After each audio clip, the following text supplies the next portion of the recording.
conversions on the season. Brady 3rd down and 9 out of a shotgun. Has Brown to the left side slot. Maroney to the left of Brady in the backfield on 3rd and 9. Kirk snaps to Tom, back to throw. The rush, he steps up into the pocket, starts to run with it. There's one man, dives for a first down. Guess who he avoided? Urlacher. What a move by Brady to get the first down.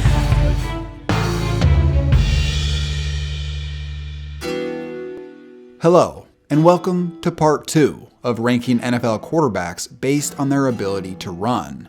Now, to clear up any confusion, because I get it's hard to read the entire title of the video, but in part 1, we looked at just the quarterbacks in the AFC. Today, we will finish up by looking at the starters in the NFC, working our way through each of the 4 divisions. Then we'll finish up by comparing both conferences at the end. This is a different style than part 1, so let me know down below which style you preferred. Anyways, before we kick things off, today's video is sponsored by SeatGeek. Going to sporting events is one of the most electric environments you can be a part of, and whether it's football, basketball, or other events, SeatGeek takes tickets from all across the web and puts them into one area, making buying simple. Every ticket is rated on a scale from 1 to 10, so you know you're getting a good deal. Plus, first-time users can use my promo code KTO at checkout to save $20. Shout out to SeatGeek for the sponsor. Now, let's dive into the video. As a brief reminder for those who didn't see part 1 or just need a refresher, D represents guys who are almost never going to run because they simply arenn't that athletic. C-tier quarterbacks aren't special by any means, but can certainly pick up first downs more often than D-tier quarterbacks. B-tier is where you start to see some more athleticism, and dudes having a highlight play on occasion. A-tier is where defenses really begin to worry about their running ability, and they pray the quarterback doesn't find open field. And lastly, S-tier? Good luck stopping these guys. These quarterbacks are just as fast and athletic as anyone in the NFL. Alright, let's kick it off with the NFC East. If you ever wanted an example of a guy whose 40 doesn't reflect their speed, it's Daniel Jones. The dude is legit one of the fastest quarterbacks in the league, and probably deserves to be S-tier. Upright and he trips. Okay, D-tier it is. Joking aside, Daniel Jones is 6'5", and his top-end speed rivals literally anybody in the game. He has the top recorded miles per hour of any quarterback, including Lamar Jackson, in the last 2 seasons. This absolutely blew my mind when I found that out. I guess it makes sense why he has so many long rushes in his career. I don't think that you can put him in S tier, strictly because he doesn't have the agility and quickness like Lamar Jackson, but Daniel Jones does belong in A tier, because if you don't have a guy on him when he takes off, he can make you pay, big time. Moving to the Washington football team, Taylor Heineke is a very capable runner, which we saw in the postseason versus the Buccaneers. 2nd and 11. Heineke in some trouble, able to escape, get past the line, and on the run gets the first down to the 30-yard line. He's one of the smaller quarterbacks in the league, standing at 6'1" and 210 pounds. He's not going to run many guys over, but his size does play a factor in his quickness, which helps him escape the pocket well. He's a first down machine running the ball, but he's never extended a run past 20 yards. I think that Heineke belongs in B tier for the time being. Up next, Dak Prescott has been a red zone threat running the ball most of his career. In fact, he is near the top of the NFL's active rushing touchdown leaders among quarterbacks. Back in his first few seasons, good luck stopping Dallas at the goal line. But now in 2021, when I watch him run, he's not overly explosive or shifty. And due to his serious leg injury last season, I don't see him risking his body like he did early on in his career. Throughout the beginning of 2021, he hasn't ran a ton, but he is more than capable of taking advantage of soft defenses and picking up chunks of yards like we saw versus the Panthers. Overall, I rate him in B tier. For the final quarterback in the NFC East, the Eagles' Jalen Hurts is the most dynamic running the ball of any quarterback in this division. Stretching out, Hurts, touchdown! Tie ball game in the desert. Him and Heineke resemble explosiveness out of the pocket and share a similar 40 time, but Hurts has about 15 pounds on Heineke, and Hurts is the only one in this division to have a 100-yard rushing performance in his career, which he did back in 2020. At the time of making this video, Hurts through 6 games is second only to Lamar Jackson in rushing yards. Because of this, he belongs in A tier. Moving on to the NFC South, the Falcons' Matt Ryan was picked number 1 overall in 2008, solely for his pocket passing ability. He ran basically a 4.9 40 and has zero quickness out of the pocket. He's a guy who's only going to scramble when it's wide open. And when he's forced out of the pocket, like you see on this play back in 2020, he had to stop completely just to cut back to the middle of the field. So when he's forced to make a move, he's never going to be a threat. To show the statistical gap between an A-tier runner and Ryan, Jalen Hurts has picked up 21 first downs through the first 6 games of 2021. Ryan has only picked up 1. He lands in D tier.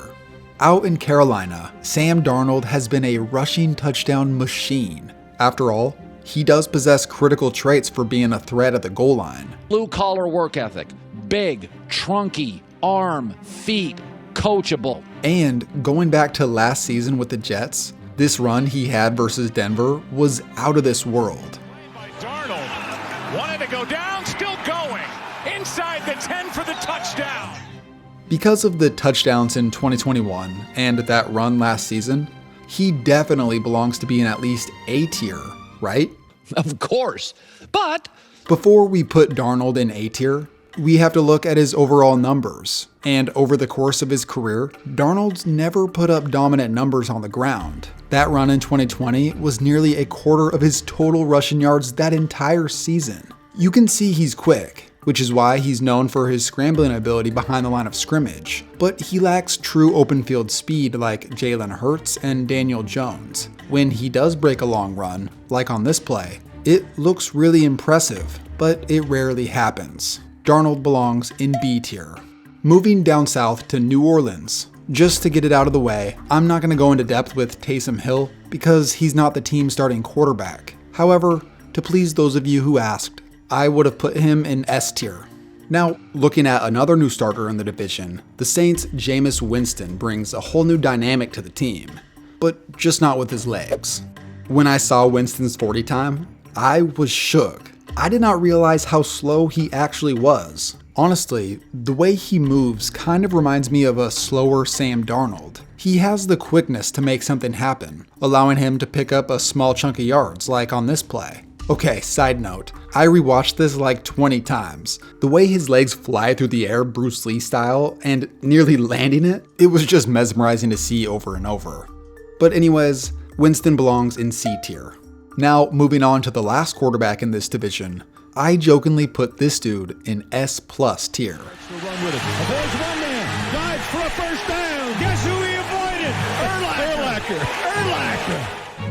Juking out Brian Urlacher is legendary, but in all seriousness, Tom Brady has to be the slowest quarterback in the NFL. His atrocious 5.2 40 back when he was in his early 20s certainly didn't help his draft stock. Honestly, a foot race between him and Big Ben at the Pro Bowl is something that needs to happen.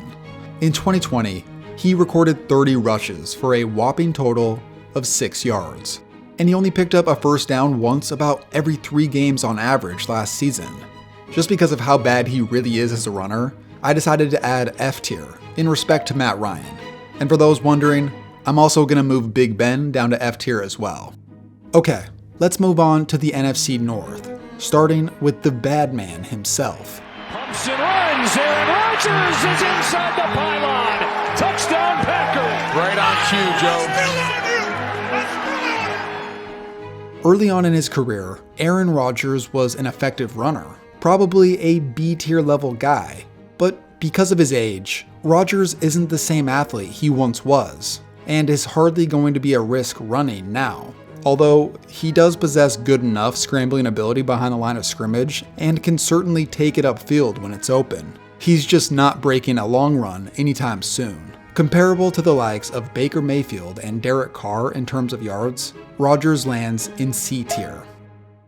Going over to Detroit, Jared Goff reminds me a lot of Matt Ryan, a taller quarterback with a serious lack in agility and quickness. He's not going to escape the pocket under duress and is certainly not going to have the scrambling ability of Aaron Rodgers. The only time he's making plays with his legs are when things are wide open, and even then, he looks slow, like on this play.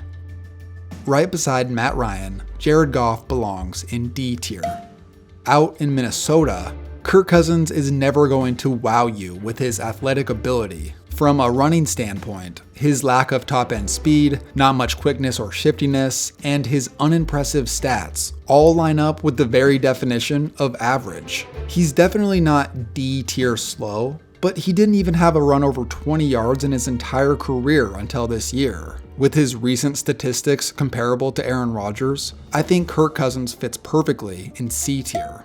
Moving on to Chicago, when looking at the measurables of Justin Fields, his raw ability screams a minimum of A-tier potential. The only guy that I've talked about in this video or the last that has a faster 40 is Lamar Jackson. But prior to the publishing of this video, Fields has only played in a handful of games, with his best rushing performance being 46 yards versus the Packers.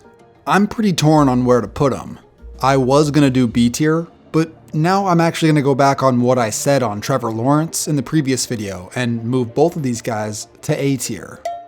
To go on to our final division, the NFC West, the LA Rams' Matt Stafford hardly ever runs. In fact, he's averaged less than a first down a game rushing his entire career. Like Kirk Cousins, Stafford is pretty average down the board in terms of what he can do with his legs. His longest run in the last 5 years was only 17 yards. But he definitely can move better than Jared Goff and Matt Ryan, and that's why he belongs in C tier.